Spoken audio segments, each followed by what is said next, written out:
Ointments, balms, oils ఇవన్నీ గూడా నొప్పిని తగ్గిస్తాయి. నొప్పిని శాశ్వతంగా మీ దగ్గరికి రానీయకుండా చేస్తాయని మనం చాలా అడ్వర్టైజ్మెంట్స్ చూస్తుంటాం.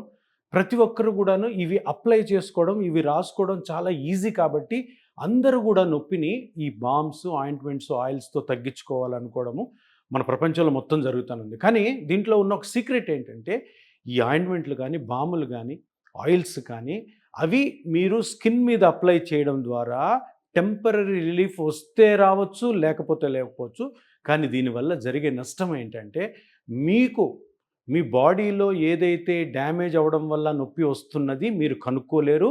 అది దాది టెంపరరీ ఉపశమనం కలిగించినందువల్ల ఏమవుతుంది అంటే లోపల డ్యామేజ్ ఎక్కువ అవుతూ ఉంటుంది. ఆ డ్యామేజు మనం కనుక్కోకుండా దాన్ని ఆపలేదు కనుక ఫ్యూచర్‌లో మీ మోకాలు గానీ, నడుము గానీ, షోల్డర్ గానీ ఎక్కువ దెబ్బతింటాయి. అందుకనే ఈ బామ్స్, ఆయింట్మెంట్స్ జోలికి పోకుండా వెంటనే ఏ పార్ట్‌లో అయితే నొప్పొచ్చిందో దాని మూల కారణం కనుక్కొని దానికి ఆపరేషన్ రహితమైన ట్రీట్మెంట్లు ఎన్నో ఉన్నాయి. అటువంటిలో ఒక ట్రీట్మెంటే ప్లాస్మా థెరపీ. దీన్ని తప్పకుండా మీరు గమనించి సరైన డాక్టర్ దగ్గరికి వెళ్ళమని నా మనవి.